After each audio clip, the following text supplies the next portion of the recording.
O interessante é que é o seguinte, né? Ela se tornou da União em 2016. 2016, 7 pelo anos. menos no comecinho, a gente tinha Dilma Rousseff ainda. Aí tem que saber se ela já tinha saído, já porque ela saiu em 2016. Eu sempre falei aqui no Linha de Frente que eu acho correto pegar a terra da União, entendeu? Invadir ou ocupar, como eles gostam de chamar, a terra da União. Não é correto você fazer isso numa propriedade particular. Não interessa se ela não está cumprindo a sua função social. Aquela terra tem um dono. Aquela terra tem uma escritura, aquela terra tem um dono. Pronto e acabou. A terra da União é a terra de todos nós. Quem é que tem a maior parte das terras desse Brasil? É literalmente a União. Então, o que me deixa assim perplexo assim é saber que eles vão num lugar que é o certo, levam as 600 famílias, pode ver que eles levaram mais, e depois eles invadem uma privada, vai saber por quê, né? Usando essa desculpa esfarrapada de que ela não cumpre a sua função social. Todo mundo tem o direito de fazer o que quiser com o seu bem, desde que você esteja pagando todos os seus impostos, tudo certinho. Você faz o que você quiser. Se você quiser, você enche de cabeça de gato. Se você quiser, você enche de concreto. Se você quiser, você enche do que você quiser. É seu, é sua. Se a gente abre um precedente para isso, a gente vai estar abrindo um precedente para tudo. Por que, na minha opinião, eles normalmente não entram na terra da União? Porque quando entra na terra da União, quebra o argumento justamente que eles gostam tanto de usar. Porque quando entra na terra da União, principalmente quando o governo foi eleito graças ao MST, porque para quem não se recorda, o MST esteve de braços dados com o Lula desde logo que ele saiu da cadeia. Desde quando ele saiu da cadeia até o momento da posse, até agora, até hoje, o MST é quem mais ajudou o Lula nessa campanha, quem mais levantou o nome do Lula, quem mais levou gente para ir atrás do Lula em todo o Brasil. Quando o próprio brasileiro não estava afim de ver o Lula em comício, o MST estava lá, batendo ponto. Não só eles, como a CUT também, diga-se de passagem. Eu apoio essa invasão à terra da União, porque eu acho que é um jeito de fazer o governo se tocar e assentar essas famílias. E é sempre bom deixar claro uma coisa: não adianta nada o presidente Lula ir lá e, beleza, vocês entraram na terra da União, toma aqui essa terra para vocês, vamos dividir todo mundo aqui bonitinho, porque o certo mesmo não era o MST invadir. O certo era o MST dizer assim, ó, o senhor tem uma terra aqui, então faça o favor de fazer o plano para dividir. E depois disso, dar toda a infraestrutura para que aquelas pessoas possam produzir. Porque senão a única coisa que a gente vai ter é uma nova comunidade, certo? Com pessoas que não produzem e que acabam tendo que viver de benefício social. Eu tenho certeza que na hora que você falou que acha certo a invasão da União, eu olhei pra cara do delegado Palumbo, ele já deu aquele sorrisinho de lado. Mas eu quero trazer agora no âmbito jurídico aqui, Pepe, meu amigo, tá bom? Porque essa terra devoluta, que foi lá em 2016, tá? Que havia sido invadida já nesse tempo também, mas eu não vou trazer esse fato pro caso, vou trazer o fato dela ter sido uma terra que estava sendo usada pra quê? Pra exploração sexual. A União foi lá e tomou essa terra que provavelmente estava improdutiva. Nós não temos, de fato, uma campanha no Brasil, um governo no Brasil. Lembrando que Bolsonaro, né, foi a maior reforma agrária do país, aconteceu no governo Bolsonaro. Mas, de 7 anos para cá, essa terra não poderia ter sido usada de uma forma bem diferente, ter colocado pessoas para morar, fazer um assentamento, fazer sei lá o quê, mas transformar essa terra, em verdade, em moradias para essas pessoas? Porque terras igual a essa, tem um monte no país, você sabe disso. Rodolfo, eu concordo com você. O que chama a atenção, e aí reforça um pouco o argumento do MST em relação à demora da administração pública em proceder à reforma agrária, é que essa terra da União, no primeiro caso, por exemplo, foi desapropriada em 2016. Ou seja, atravessou 3 governos federal e não teve o assentamento das famílias. Atravessou o governo da Dilma, atravessou o governo do Temer, atravessou o governo do Bolsonaro, e agora nós estamos no governo do Lula. Ou seja, teoricamente, 4 governos diferentes se passaram em 7 anos, e não houve o assentamento dessas pessoas, né, dessas famílias, né, demonstrando que há uma demora do Poder Executivo em assentar as famílias, o que é um absurdo, né? Agora, tem um ponto aqui que eu queria discordar do Negão, né? É que a gente só falou do primeiro caso, né? Sim, porque tem um segundo caso também, que houve a invasão de uma terra privada. Então, mais uma vez, o MST, Pepe, invadindo terras querendo tomar posse de terras que não são deles. Esse é mais um caso. Vamos lá. Vou responder essa sua pergunta aqui, mas primeiro eu queria fazer um parêntese no que o Negão falou. Negão, a propriedade, ela não é plena em nenhum lugar do mundo. Né? Só porque o cara é dono da terra, ele não pode fazer o que ele quiser daquela terra. Ele não pode, por exemplo, usar para tráfico. Ele não pode, por exemplo, não explorar aquela terra. Tanto é que a Constituição Aqui não Federal... está escrito que eles entraram porque eles usavam para coisa errada. Tanto é que a Constituição Federal fala claramente do uso da função social da propriedade. Ou seja, as pessoas que são donas de terra têm que utilizar a terra para determinado fim, previsto na Constituição Federal. Felipe, quando você ela sabe não, que está errado. Quando ela não exerce, Está errado. Se a terra quando ela não é sua, exerce essa propriedade na sua plenitude, está errado. Está errado. A União detém 70% das terras do Brasil. Você entrar numa terra que não é sua, você não está fazendo isso porque você quer reforma agrária. A gente já começou o programa assim. Você não quer reforma agrária. Segundo o comentário, já está tendo um debate. Legal, olha que vamos gostoso. dividir a questão. Carol Curimbaba e delegado Palumba, eu não espero nada mais de vocês. Desde esse assunto, eu tô babando aqui, o ponto importante, né? O proprietário de terra tem que exercer a função social da propriedade. Não pode, só porque é dono, usar a terra da forma como ele quiser.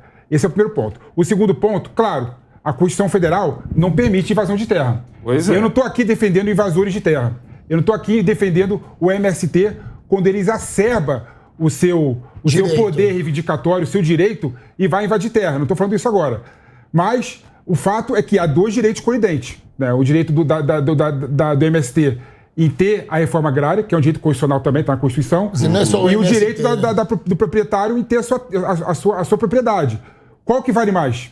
Essa é uma pergunta que tem que ser discutida. É por isso que eu sou a favor no caso da terra da União, porque de certa forma também é deles. Não, mas a União, aí vem a discussão, Negão. Por exemplo, é crime. Quando a pessoa invade a terra da União, ela não estaria furando a fila, por exemplo? Exatamente. Porque há uma regra, clara. As pessoas, exatamente. As famílias, por isso que tem que ter. O governo teve a fila furada pelo MST. Por isso que tem que ter normas claras de assentamento das famílias, tem que ter transparência e quem são as famílias que têm que ser assentadas. E mais do que transparência, tem que dar instrumentos para essas famílias. Mas aí é fácil falar isso quando você tem um teto.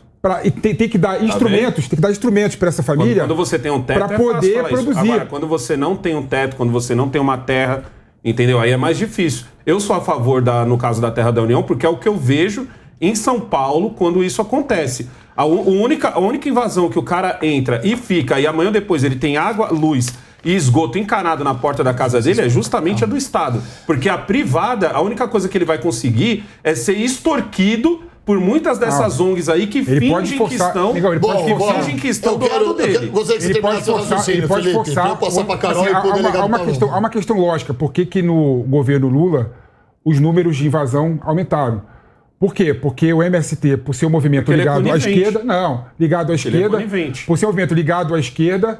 está usando essas ocupações como pressão para o Lula e o governo Lula começarem o assentamento das famílias. Tá, deixa eu te perguntar uma coisa aqui, eu vou colocar para você, tá, Carol? Vou colocar para você, pegando carona nos dois aqui, eu vou reformular a pergunta para você, porque você é do agro, eu queria saber como era a fazenda, tá? A pergunta nem era tão boa, mas agora eu vou reformular a pergunta aqui, tá bom? Em cima do que esses dois estão falando.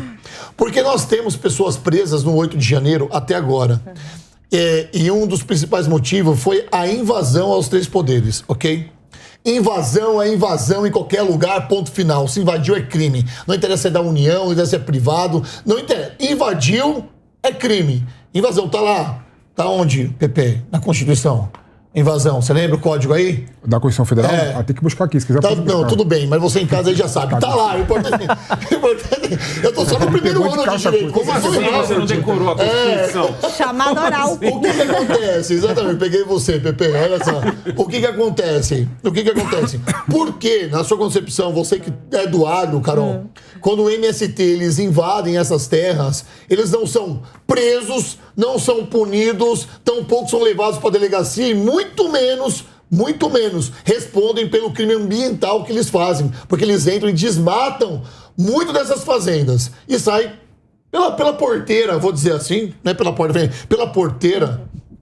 É porque, em primeiro lugar, olá, meus amigos, eu estava babando para entrar nesse debate.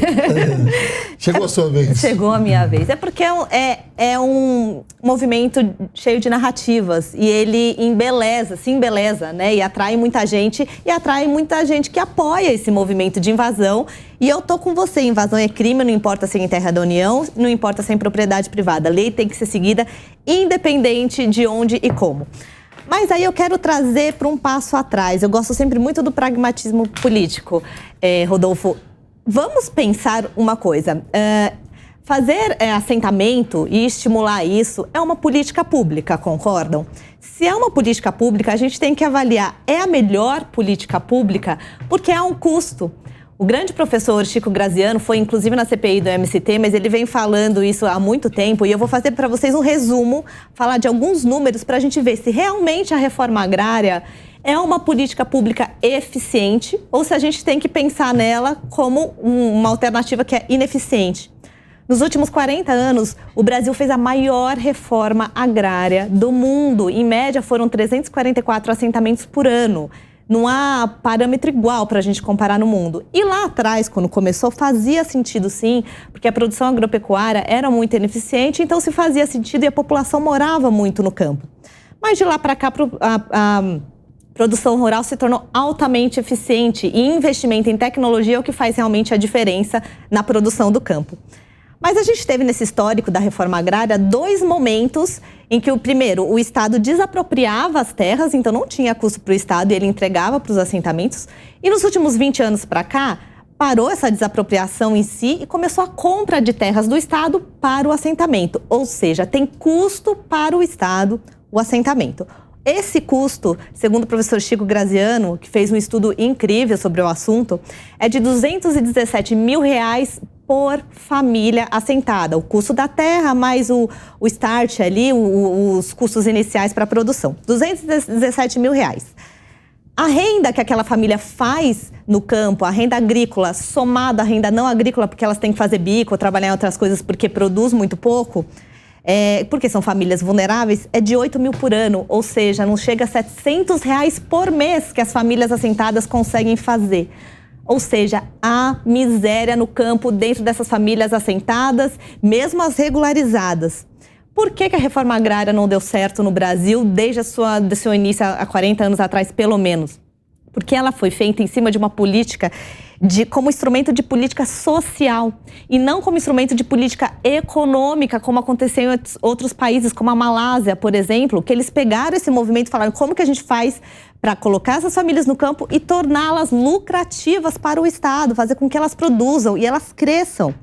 E outra, dos mais de 5 milhões de produtores rurais, dos com terra, cerca de 3 milhões, pessoal, 3 milhões são dos com terra, são pobres. Por que o governo não estimula políticas públicas, primeiro para resolver o problema dos com terra e avalia se realmente dá terra para famílias vulneráveis, que muitas vezes nem eram do campo, e se elas foram catadas ali nas cidades do interior e levadas para as invasões. Viram massa de manobra? Viram massa de manobra. Por que eles não pensam em políticas públicas eficientes? Porque, segundo esse estudo, gera mais pobreza no campo. Então, eu quis colocar aqui, antes de tudo, reforma agrária é justificável no Brasil? Não é? Claro que é. Olha só,